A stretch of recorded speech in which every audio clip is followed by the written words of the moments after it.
Morning students. आज हम कर रहे हैं lesson number 5 coal and petroleum, page number 57। इस पेज में हमें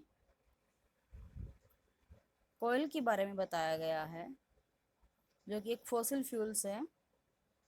यानी कोयल क्या होता है? कोयला यह एक काले रंग का और कठोर पदार्थ होता है जिसके अंदर कार्बन ज़्यादा मात्रा में होता है। ये भारत में बिहार, झारखंड, वेस्ट बंगाल, उड़ीसा और मध्य प्रदेश में पाया जाता है। यह पृथ्वी की गहराई में, जो कोयले की खदान जो होती है ना, पृथ्वी की गहराई में बहुत ज़्यादा नीचे जाके मिलते हैं। कार्बनाइजेशन कल हमने किया था। कार्बनाइजेशन वो प्रोसेस होती है, स्लो प्रोसेस, केमिकल प्रोसेस, जिसमें जो पेड़ पौधे होते हैं हजारों साल पहले जमीन के नीचे दब गए थे, वो हाई टेम्परेचर और प्रेशर के कारण कोयले में कन्वर्ट हो जाते हैं। इस प्रोसेस को कार्बनाइजेशन कहा जाता है। और डिस्ट्रक्टिव डिस्टिलेशन, यह वह प्रोसेस होती है जिसमें कोयले को एयर की अब्सेंस में गर्म किया जाता है, यानी high temperature in the absence of air. और उसमें हमें क्या मिलता है? कोक, कोल तार और कोल गैस। तो सबसे पहले कोक। कोक क्या होता है कि टफ, बिल्कुल टफ, पोरस और ग्रीनिश ब्लैक, बिल्कुल गाढ़ा,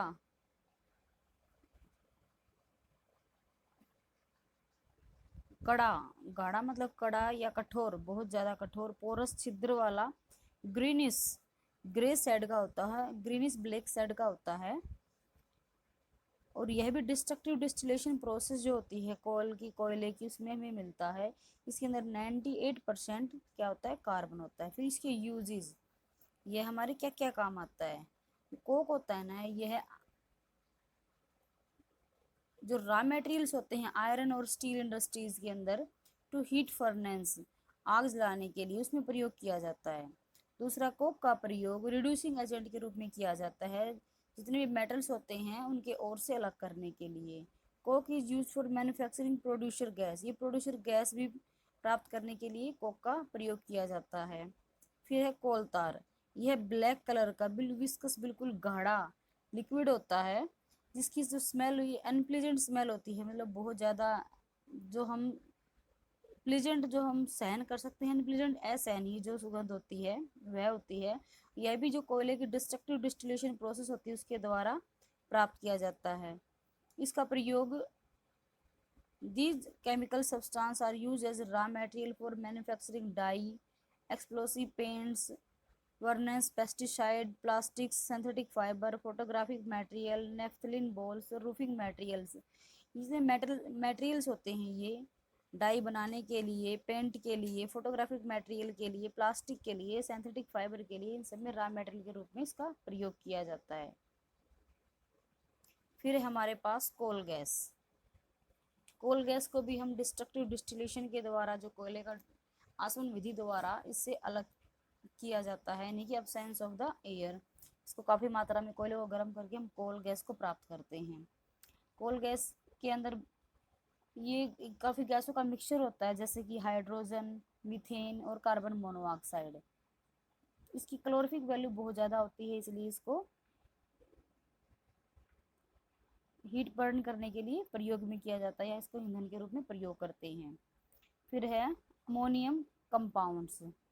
डिस्ट्रक्टिव डिस्टिलेशन के दौरान अमोनियम कंपाउंड भी प्राप्त होते हैं, और इनको पानी में जब हम डिजोल्व करते हैं तो ये अमोनियम लिक्विड बना देते हैं, और इनका प्रयोग नाइट्रोजन कंपाउंड को बनाने के लिए किया जाता है। फिर हमारे पास मल्टीपल चॉइस क्वेश्चन है। पहला है, which of this material is not a natural resource, यानी प्राकृतिक स्रोत कौन से नहीं इसमें? कोयल हमें प्रकृति से मिलता है, पेट्रोलियम भी, और मेडिसिन और सोयल। सोयल मिलती लेकिन मेडिसिन नहीं मिलती, तो इसमें हमारा क्या आंसर आ जाएगा? Is not a natural resource, medicine, क्योंकि ये क्या है? ह्यूमन मेड है। नेक्स्ट है, the remains of dead plant and animal buried under the earth millions of year ago are called, यानी हजारों साल तक जो प्लांट्स है उनकी डेड बॉडी जो जमीन के नीचे दबी रह जाती है, उनको क्या कहते हैं? उनको कहते हैं फॉसिल्स, ऑप्शन ए।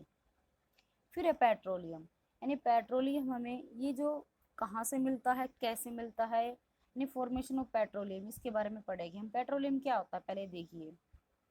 ये एक बिल्कुल डार्क कलर का, थिक यानी गाढ़ा ऑयल होता है, जो लिक्विड फॉर्म में मिलता है हमें। इसकी स्मेल भी अनप्लीजेंट होती है, और जो ग्रीक भाषा में इसको पेट्रा का मतलब होता है रॉक्स और ओलियम का मतलब होता है ऑयल यानी कि तेल, इसलिए पेट्रोलियम का मतलब हो गया जो पत्थरों से या चट्टानों से जो हमें तेल मिलता है। और इसकी फॉर्मेशन यानी हजारों साल पहले बहुत सारे जो जानवर और पेड़ पौधे समुद्र में जो जीव रह रहे थे वो सारे के सारे दब गए, और उनके दबने के बाद उनके ऊपर तली में जाने के बाद धीरे धीरे उनके ऊपर परत के ऊपर परत चढ़ती चली गई, और मिट्टी सैंड पेड़ पौधे सब कुछ, और ये प्रेस उसके अंदर उसकी वजह से बहुत ज़्यादा प्रेशर और टेम्परेचर बढ़ने के कारण और हवा की अब्सेंस के कारण ये सारे के सारे पौधे और जो जानवर थे जो हमारे समुद्रों में काफ़ी गहरे तली में दब गए थे, वो उन चट्टानों के अंदर पेट्रोलियम में कन्वर्ट हो गए। यानी कि हम जब पेट्रोलियम अब जो हम यूज़ कर रहे हैं पेट्रोल डीजल, ये एक पहले गाढ़ा लिक्विड होता है जो कि हमें काफ़ी मिक्सचर होता है कई तेलों का, वो निकाला जाता है, वो बहुत ज़्यादा गहराई में समुद्रों में ही मिलता हमें। इसके लिए काफ़ी लंबे जो कुएं होते हैं वो खोद दिए जाते हैं, और वहाँ पर जो पाइप लगा देते हैं उन पाइपों के द्वारा इस तेल को बाहर निकाला जाता है, जिनको ड्रिलिंग मशीनों के द्वारा ये पाइप खोलेंगे। आप सबने मुंबई में देखा होगा जो समुद्र होते हैं हमेशा वहीं पर इनके सेंटर होते हैं, जैसे कि in India petroleum is found in Assam and Gujarat, it is also found in river basin of the Godavari and Krishna, petroleum is also found under the seabed at the distance of 150 km from Mumbai is called Mumbai High। Bharat में ये कई जगह पर मिलता है जैसे कि गुजरात में, मुंबई में और आसाम में।